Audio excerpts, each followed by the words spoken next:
Euzu billahi mineşşeytanirracim. Bismillahirrahmanirrahim. Elhamdülillah ve salatu ve selamu ala Resulillah. Değerli arkadaşlar, Muhammed Ali Es-Sabuni'nin Et-Tefsirul Vadihul Müyesser adlı eserinden Fatiha suresi ve Amme cüzü kısmının 73. dersini yapmak üzere birlikteyiz.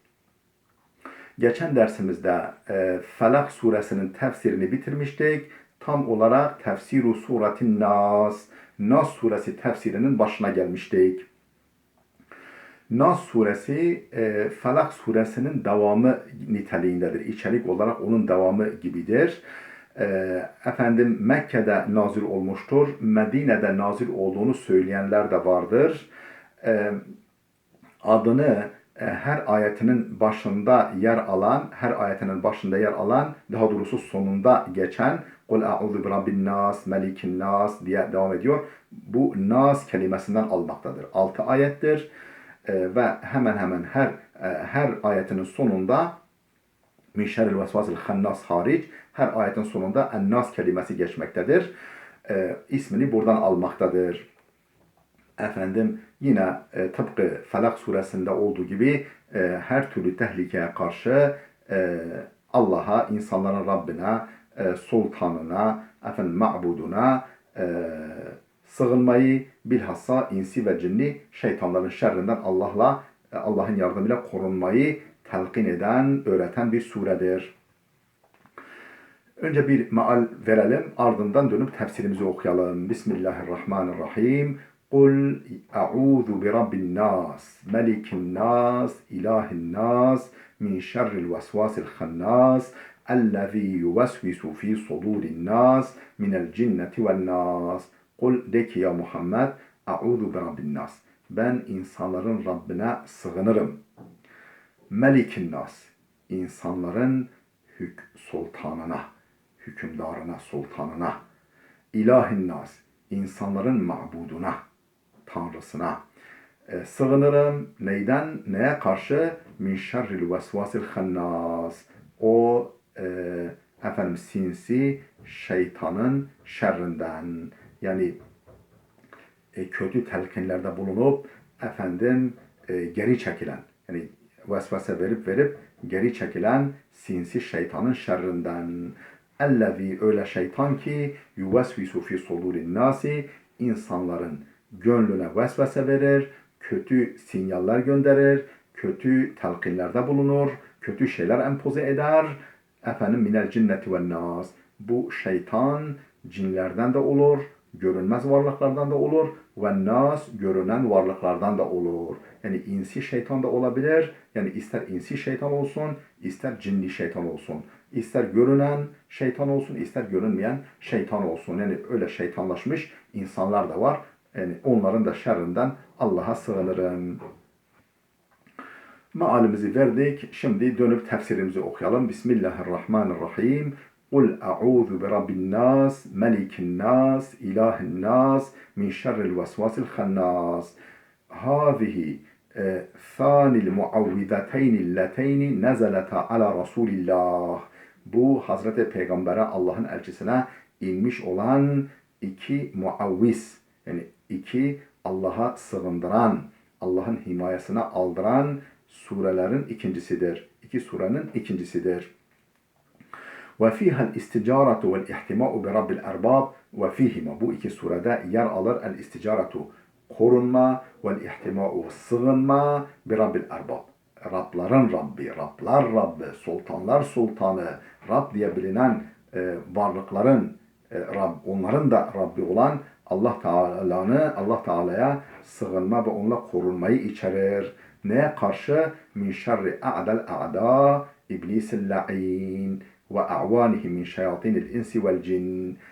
Min şerri a'dal a'da, düşmanların en azılısının şerrinden. İblisil la'in, o düşmanların en azılısı kimdir? İblis-i la'in, o lanetlik iblistir, şeytandır. Ve a'vanihi min şeyatinil insi vel cin, ve onun yardımcıları, destekçileri, ki bunlar insan olabilir, cin olabilir. Cinlerden ve insanlardan da olabilir bunlar.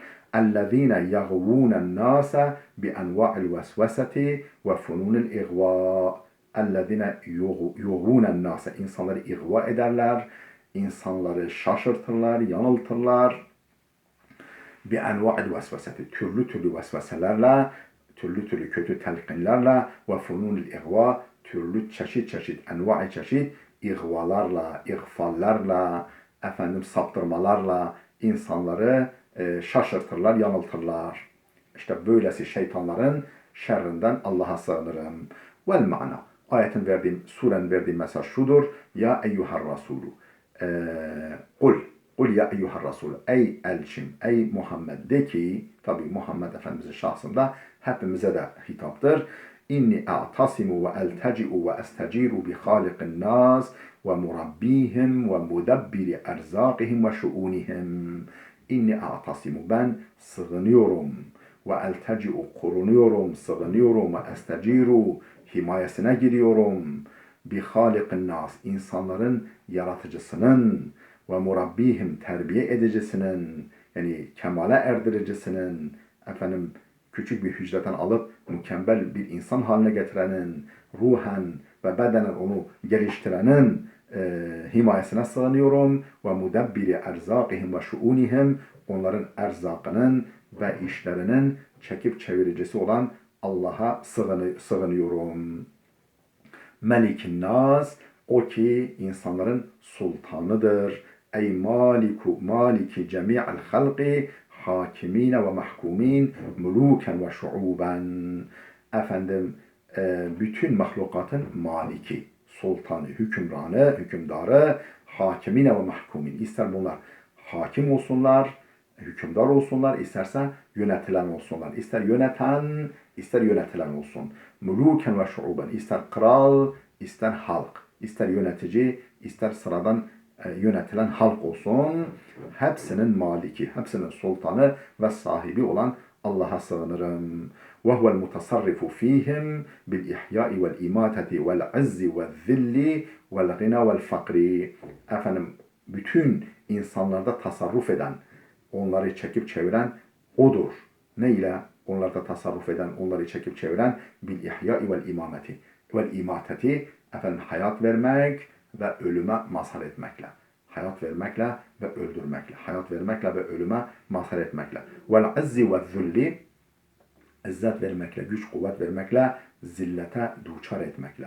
Vel-gına vel-fakri zenginlik vermekle, fakir düşürmekle. Bütün bu yönleriyle insanlar üzerinde mutasarrıf, çekip çevirici olan Allah. فَهُوَ جَلَّ وَعَلَى مَلِكُ الْمُلُوكِ O aziz ve celil olan Allah, sultanlar sultanıdır. قُلِ اللّٰهُمَّ مَالِكَ الْمُلْكِ تُؤْتِ الْمُلْكَ مَنْ تَشَاءُ وَتَنْزِعُ الْمُلْكَ مِمَّنْ تَشَاءُ Başka bir ayetten buna delil getiriyor. Yüce Allah'ın bu vasfına ışık tutan bir ayet getiriyor. Ali İmran suresinin baş taraflarında ne buyuruyor? قُلِ اللّٰهُمَّ مَالِكَ الْمُلْكِ De ki ey mülkün hakimi, ey şu kainat memleketinin sahibi, tu'til mulke men teşâ, hükümranlığı, iktidarı dilediğine verirsin ve tenzi'ul mulke mimmen teşâ ve dilediğinden de çekip alırsın diyen Allah. Böyle bu vasfa sahip olan Allah'a sığınıyorum. Şeytan ve şeytanlaşmış insanların şerrinden.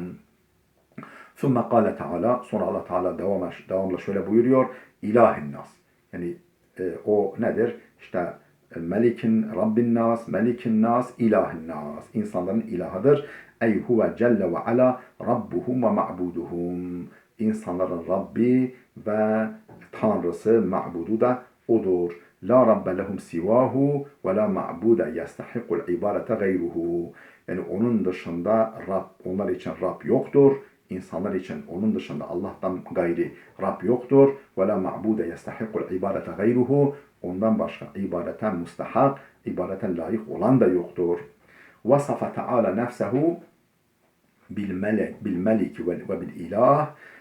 Allah Teala zatını melik yani sultan, hükümdar ve bil ilah ve de tanrı, ilah diye vasıflamış, nitelemiş. لِأَنَّ فِي النَّاسِ مُلُوكًا فَذَكَرَ أَنَّهُ مِلْكُهُمْ وَفِي النَّاسِ مَنْ يُعْبَدُ men yu'badu gayrehu fezekere ennehu ilahuhum ve ma'buduhumul hak. Niye efendim Melikin Nas, İlahin Nas diye kendini nitelemiş, zatını nitelemiş? لِأَنَّ فِي النَّاسِ مُلُوكًا. Çünkü insanlar arasında hükümdar olanlar vardır. فَذَكَرَ ennehu melikuhum. Allah onların da o hükümdar, sultan, kral, padişahların da meliki olduğunu hatırlatmış. Onların da yani sultanların sultanı olduğunu hatırlatmış. وَفِي النَّاسِ مَنْ يُعْبَدُ غَيْرَهُ. Allah'tan başka tapınılan varlıklar da var. Bu dünyada Allah'tan başka tapınılan varlıklar da var. فَذَكَرَ اَنَّهُ اِلَٰهُهُمْ وَمَعْبُودُهُمُ الْحَاقِ. Efendim Allah burada belirtiyor ki onların da ilahi, o tapınılan varlıkların da ilahi, ma'budu ve gerçek tanrısı kendisidir. Hani güneşe taparlar, güneşin Rabbi Allah'tır. İneğe taparlar insanlar, birçok insan ineğin de yaratıcısı, sahibi Allah'tır. Aya, ağaca, birbirlerine taparlar. Hepsinin yaratıcısı, sahibi Allah'tır. وَاَنَّهُ هُوَ الَّذ۪ي يَجِبُ اَنْ يُرْجَعَ اِلَيْهِ. Ve sığınılması gereken o sahte tanrılar, diğer varlıklar değil, kendisi olduğunu hatırlatıyor Allah bu surede. وَاَنْ يُسْتَعَاذَ بِهِ. Onunla her türlü tehlikeden sığınılması, ona sığınılması hatırlatılıyor bu surede. Dune gayrihi minel muluki vel uzama. Yoksa kendisi dışındaki hükümdarlar ve büyüklere değil. Ve innema kerrara laffan nas thalâfe merratin. Neden Cenab-ı Hak 3 defa en-nas kelimesini tekrar etmiş bu surede? Thalâfe merratin aslında daha fazla. Rabbin nas, melikin nas, ilahin nas, sudurin nas minel cinneti vel nas. Yani burada 5 defa geçiyor. Ama tamam, Rabbun nas, Melikin nas, İlahin nas. Burada bu özelliğiyle 3 defa geçiyor. Niye 3 defa geçmiş diyor? لِاِظْهَارِ كَرَامَتِهِمْ وَشَرَفِهِمْ عِنْدَ اللّٰهِ. Allah katında insanların değeri, statüsü, konumu ve onların şerefini izhar etmek, göstermek için Rabbun nas, İlahin nas, Melikin nas, İlahin nas demekle insanı onure ediyor. وَلَقَدْ كَرَّمْنَا بَنِي آدَمَ. Nitekim başka bir ayet-i kerimede ne buyurmuş? Biz insanoğlunu mükerrem kıldık. İnsanoğlunu şerefli kıldık, değerli kıldık. El üstünde tuttuk. فَاَضَافَهُمْ اِلَيْهِ تَكْرِيمًا وَتَعْظِيمًا. Onları kendine nispet etmesi. Yani Rabbun nas, insanların Rabbi. Melikin nas, insanların sultanı. İlahin nas, insanların ilahı, ma'budu diyerek kendisine nispet etmesi, kendisine ait kılması niçindir?